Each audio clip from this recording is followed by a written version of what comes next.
There are so many great educational chess YouTubers out there, but sometimes it can be pretty difficult for the algorithm to land the right one for us on our homepage. So in today's video, we'll be making the ultimate educational chess YouTuber tier list so I can point you in the right direction of all of the free content your heart desires. We'll not only be taking into account how educational these YouTubers are, but how easy their content is to digest, the overall quality of their channel, and many other factors that come into play. Please also note that just because somebody is a great chess player or is your favorite creator doesn't mean that other people will agree. Some people value different things like the quality of video editing, and it might make certain creators unwatchable to them. So whilst a lot of things in this video will be undeniably subjective, I'm going to do my best to take everything into account in an unbiased way. Before we do start today's video though, I do need to pay the bills and plug my coaching. If you feel that you've been stuck at chess recently and want to get to your next rating goal, feel free to book a lesson on my website in the description below. It helps support me and the videos I make, whilst you also get something in return.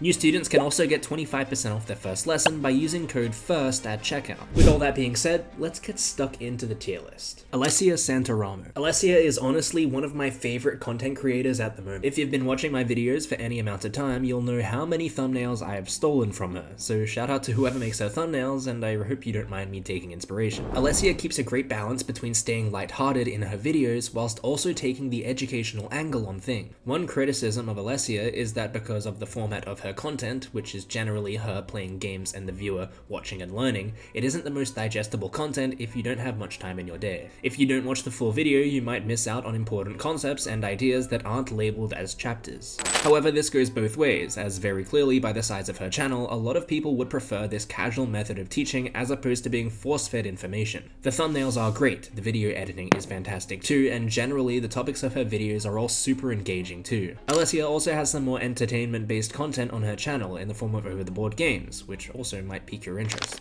We're off to a strong start with Alessia here though, and she fits comfortably in the A tier in my opinion. ChessMind.AI. ChessMind.AI is a next-generation AI-powered chess improvement platform, who also happens to be the sponsor of today's video. Not only does ChessMind have completely free puzzles, but they also have a wide range of courses that you can select for less than $5 per month. All of the courses are handcrafted by Chilean Grandmaster Mauricio Flores, and are designed to make you a master of any opening variation in around an hour. They perfectly balance top-quality theory with ease of learning to take the boring out of any study. Once you've completed these opening courses, you can either play puzzles deriving from said opening, or dive into their AI integrations which quiz your knowledge on what you've just learned. The AI acts as a replacement for a coach, asking you to find characteristics of certain positions and explain the advantages and disadvantages. You can check out ChessMind.AI with the link in my description where you can get 30% off your subscription. For all these reasons, I think it's pretty obvious that ChessMind.AI fits right into the S tier. No questions asked. GothamChess. Levy gets a lot of stick online for his content as of late, with most of his thumbnails and titles luring people in with Magnus Carlsen as clickbait. But as far as the educational side of it goes, it's actually really good. I've always thought that Levy was a great commentator when it comes to tournaments, not because he's the greatest chess player of all time, but because he has roots as a chess teacher and understands how to convey advanced information to beginner chess players. I coach my own students, and my priority is to make sure they're enjoying themselves and having fun, because if they're drowning in educational material, what's the point? Levy does a great job at engaging his viewers, and whilst his content may not be for everyone, there are certainly more positives than negatives. Again, because of the format of his videos, they're not digestible if you don't have a lot of time to watch,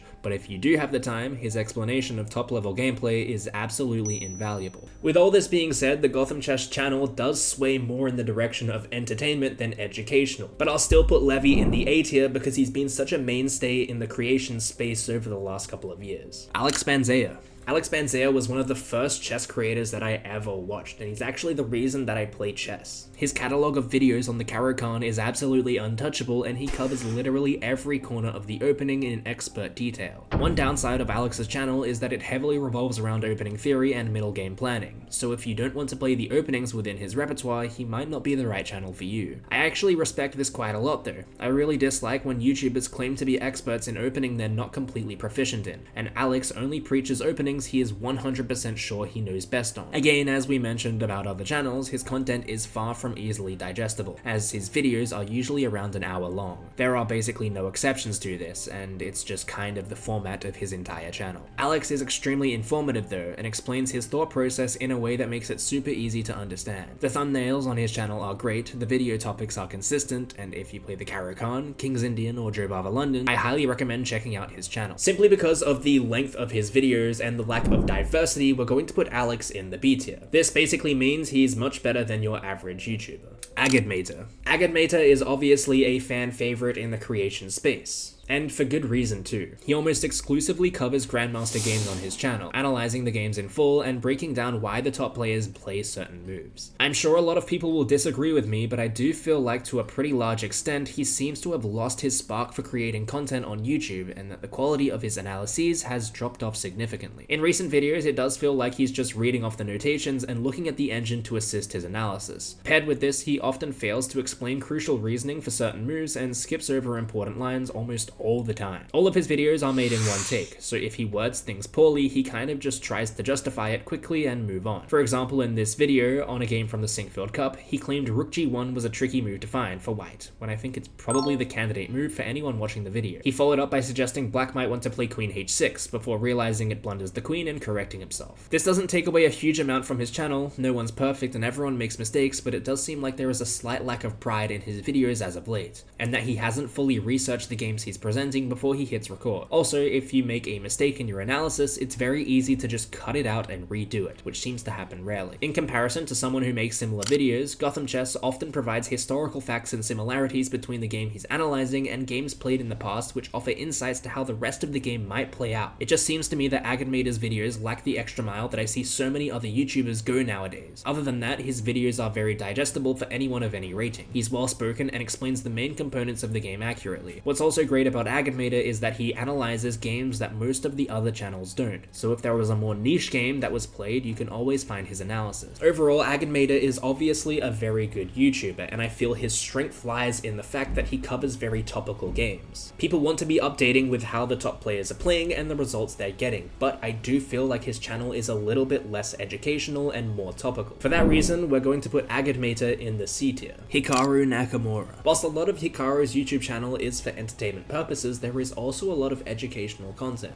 In recent times, Hikaru's Slowkaru series is actually extremely insightful for more beginner players, as he slowly walks his audience through how they can be making decisions out of the opening and planning ahead from there. It definitely helps that Hikaru is literally one of the best chess players of all time. It would be incredible if his content was somehow not educational in the slightest, but it's also very clear that the majority of his channel isn't catered to teaching chess. The videos are long and not easily digestible. They're also taken in one take, and it's clear that Hikaru's vast chess knowledge and engaging persona carry the educational videos he does make. Simply due to the lack of dedicated educational content, we'll have to put Hikaru into the C tier. Although I can safely say if he did upload a lot more educational content, he would easily be a lot higher. Chessbrah. When we talk about educational content on the Chessbrah channel, we mainly talk about Aman Hambleton's content because Eric really only has his highlights from stream. I think a good comparison to make with the educational content on the Chessbrah channel is the direct comparison with Hikaru. The content is essentially the same, and so is the appeal. Top level Grandmaster plays games against low rated opponent and explain what he's thinking. I just think that Chessbrah does it slightly worse though. There are multiple examples where Aman will just play a move without addressing the consequences that come with it. For example, in this Building Habits episode, Aman literally just said, "We'll take this and see what happens." Whilst this is due to a limited playing time, it does confuse me why they would dedicate an entire educational series to a time control of 5 minutes. Chessbrah has a dedicated speedrun series to a multitude of openings, so unlike channels like Alex Banzea, you'll probably find the opening you use in their catalog, which is a positive.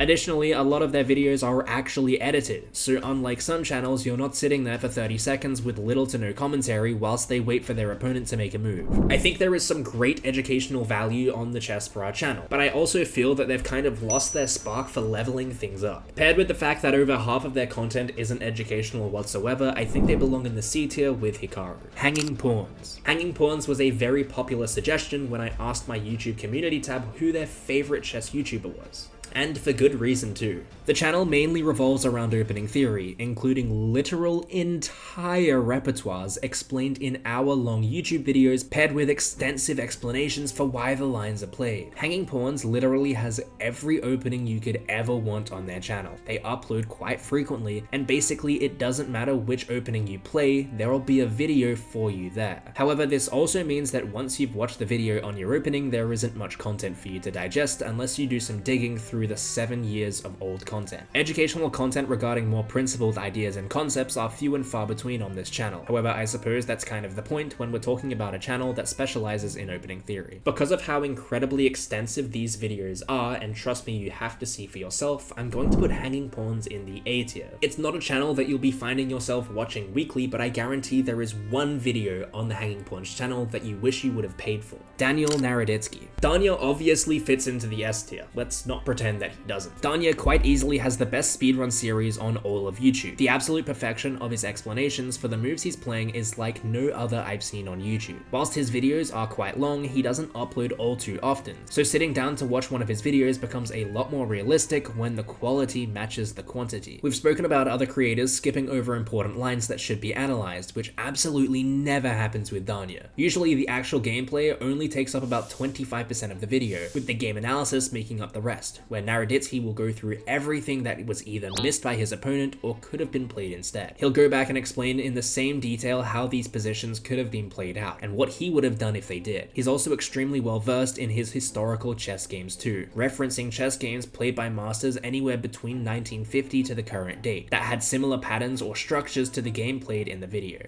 This allows for another layer in the video where viewers can see what players even more talented than Naroditsky would have done in the same position, and how they handled themselves. I feel like Danya needs no more explanation as to why he's in the S tier. He's easily my favorite chess YouTuber. ChessWithAkeem. Akeem is one of the newer creators we'll see on this list, uploading his first long-form video less than a year ago today. I think a sign of a good educational chess creator is that they're a good chess coach in general, and by the looks of his reviews and his videos, he's an exceptional teacher. Whilst his content is extremely long and not at all digestible, the detail he goes into and the way he conveys his ideas is so thorough, and it's so clear he takes so much pride in his work. I suppose this is just the advantage of having such a new channel. Akeem clearly has a lot of passion he wants to put into his content, and it certainly helps that he has a naturally engaging persona too. He might need to invest in a better microphone and camera at some stage, but Akeem is definitely a YouTuber I expect to become much bigger in the near future. The only downsides of his channel is that his videos are exceptionally long, and there isn't a whole lot of diversity in his content, but in my opinion, his short form content makes up for that entirely. I've not mentioned short form content as of yet. As for the channels mentioned, it's either awful brain rot content or they don't post shorts, but Akeem's is fantastic. He essentially just plays blitz games and thinks out loud while playing, so if you don't have all the time in the world to watch chess videos, I'd definitely recommend giving those a try. Akeem is new to making content and is obviously still finding his footing, but he is really good so far, and I think he belongs in the C tier. Sadistic Tushar.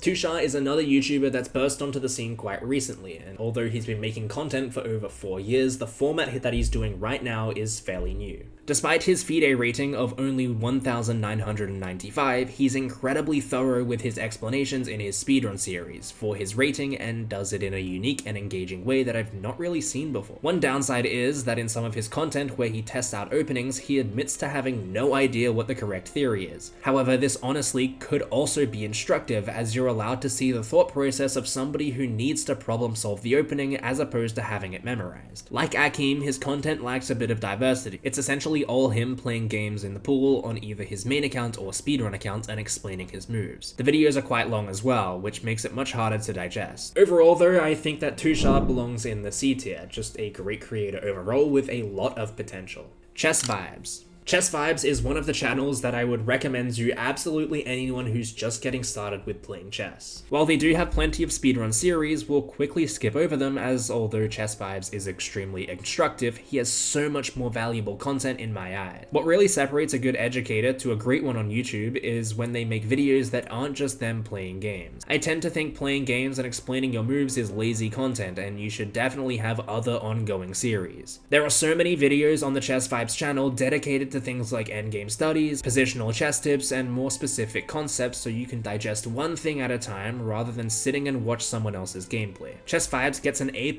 on how digestible the content is, and how diverse it is too. He's fantastic with his words and rarely says something for the sake of it. I'm going to put ChessVibes in the A tier on this list. It is absolutely no coincidence he already has a massive following. The ChessNerd. The ChessNerd is easily one of my favorite educational content creators, and for the sole reason that he has no speedrun series. Whilst there is value in people doing speedruns, it's so incredibly saturated, and for people like Zach and I, we kind of just understand that it's better for us to make content other than that. The diversity and quality of Zach's channel is amazing. It's clear that he has great editors and takes a decent amount of pride in the videos he uploads, and doesn't just post for the sake of it. His channel isn't filled with clickbait, it's just honest content that will actually help you improve at chess. He's well-spoken, well-informed, and overall the quality of his channel is amazing and easily slots into the A tier. Eric Rosen. I think the best way to describe Eric Rosen is just a non-perfectionist version of Daniel Naroditsky. This, of course, is not a bad thing at all. Eric takes a massively laid-back approach to teaching chess in his speedruns and is definitely a fan favorite on YouTube. Whilst his content does lack a bit of diversity and it's not incredibly easy to digest, Eric makes up for this with his informative yet simple commentary he's been providing over the years that his fans have grown to love. I'll keep it short with Eric because his content does mirror a lot of the channels we've already looked at, but he easily slots into the A tier for me. Ben Finegold. Whether or not you're going to enjoy Ben Finegold's channel kind of just depends on how old you are. I think a lot of adult improvers really like watching his videos because of how late he achieved the Grandmaster title, and inherently they can put themselves in his shoes. Younger viewers, on the other hand, might want to watch people who started playing chess at a young age and learn from them instead because it's more like the way that they're going to get better. However, I really think that anyone can watch Finegold's content and improve at chess from it. His content is extremely digestible and it's absolutely valuable too. He doesn't just sit there and play games explaining his moves. He researches and analyzes his games that are either topical or informative and gives you a quick breakdown of certain positions. Ben rarely goes through games in their entirety, but opts to start from a middle game position and go from there explaining why players made certain decisions and how you can learn from it. Every now and then he'll upload a video going over a certain chess concept and explaining it rather than analyzing master games, which are super instructive too, although these videos tend to be on the longer side. Regardless, although I don't watch Finegold myself, I can certainly appreciate his content, and for me, he definitely deserves to be in the A tier. Sam Asaka. Sam Asaka is easily the most underrated chess YouTuber on this list, and I highly recommend you go and check out his videos. He has such a unique format in his videos where he'll present information in the form of a PowerPoint as opposed to just playing a game and showcasing certain concepts or themes. If you end up giving any of these chess creators a watch from this video, Sam is genuinely my #1 recommendation. It's so clear to me he genuinely cares so much about the information he conveys in his videos and is extremely knowledgeable for someone of his rating. He has some great content on the Catalan, Sicilian, Caro-Kann, King's Indian, and so many other popular openings too. The diversity of his content is just phenomenal, and he covers so many important topics that so many other creators just neglect. He's well spoken and he is so clear about the information he preaches, and for all of the reasons that we've already mentioned, he belongs in the A tier. Igor Smirnov. When an educational chess YouTube channel has over 800,000 subscribers, you immediately know they're doing something right. And in the case of the Remote Chess Academy, they do everything right. There is literally everything you could ever want on this channel. If you were forced to only watch one YouTuber for the rest of your life, it better be Smirnov, because it's honestly such a no-brainer. The diversity in his content is unreal. He covers literally every chess concept there is to cover, and in a format where you're not forced to sit through 40 minutes of gameplay. His content is super digestible, and you can easily watch his daily uploads in one sitting without growing tired of it. Igor is a grandmaster as well, which is kind of a cheat code, but he absolutely knows what he's talking about, and like other grandmasters on this list, doesn't speak for the sake of speaking. He plans out what he wants to teach and then teaches it perfectly. Honestly, my words cannot describe how good of a channel the Remote Chess Academy is, and for that reason alone, he is going straight into the S tier. Dina Belenkaya. I really wanted to put Dina on this list because she's such a great example of what I wish a lot of other female creators did. Whilst Dina absolutely dabbles in the entertainment side of chess content creation, she does not shy away from the educational side either. When we talk about representation of women in chess, I wish a lot lot more of them did what Dina is doing and show off how incredibly skilled they are at the game and teach people valuable lessons in chess. It's so easy for some creators to get caught up trying to show off their personality as a creator when they have so much knowledge to provide too, and Dina is a fantastic example of someone who has both. Dina is over 2,200 rated in classical play and is not only extremely knowledgeable but has a sharp and concise way of explaining various concepts in chess without overcomplicating things or missing important details. The quality of her content is amazing too. It's quite clear she has great editors and that her videos are planned out ahead of time and she isn't just freestyling whatever she's going to say. Dina would genuinely be in the S tier if her channel was solely based around educational content, but considering it's not, she definitely belongs in the A tier. Gaurichess. When it comes to explaining positions and helping the viewers understand why certain moves need to be played, Gauri is absolutely number one. Whilst there isn't a whole lot of diversity in Gauri's videos, they're extremely digestible and informative, teaching viewers how to think outside of the box in any position and play with creative freedom. Gauri has an amazing way of explaining why moves are played even to viewers who have very little understanding of chess. This is kind of all Gauri does on his channel though, and whilst every now and then he'll post a long form video, most of his videos are much shorter. He does his short form videos almost perfectly though, but because of the lack of diversity, we'll just put him in the B tier. OneHalf Chess. To be completely honest, before researching for this video, I had no idea who OneHalf Chess was. But their content is so unique and so well made. By now, it should be very obvious I'm a sucker for YouTubers with good editors, and I value putting visuals up on the screen explaining what you're talking about rather than just hoping the themes come up in your games to highlight. Although OneHalf has a very limited amount of videos, I genuinely think every single one of them is worth a watch. They're super digestible and the concepts being shown within the videos are so well thought out and conveyed perfectly. This guy is another channel where I can't recommend it enough. If you're going to take any recommendations from this tier list, let it be this one. Just because of the lack of uploads on his channel, I can't put him too high up on this list, but I still think he deserves to be in the B tier. Pegasus Chess. The last inclusion of this list is Pegasus Chess, which is the only person fitting into the D tier. Why? Because they literally continuously cheated on chess.com, got banned, and proceeded to hide their new profile in their most recent videos to avert suspicion. If you go into their comment section and call them out for cheating, he'll manually remove your comment. If there's one thing I hate more than cheaters, it's cheaters who also scam people. Pegasus Chess not only makes money off their YouTube from cheating, but also sells multiple services and products to their audience on the back of their cheating. Let me know if you guys want a more in-depth and long-form video of this topic on my channel. But for now, I'll leave a Reddit link in the description below which pretty much explains everything. And that is everyone that we're putting in today's tier list. I obviously missed out a bunch of creators in this tier list, but I didn't want the video to be too long as there's obviously so many worthwhile creators out there. Of course, I will mention again, tier lists like this are obviously going to be subjective, but I hope that I provided an unbiased enough review of all of these channels and hopefully pointed you in the direction of someone new to watch. Let me know who your favorite creator is in the comments below, but other than that, I hope you all enjoyed today's video and I will see you all in the next one.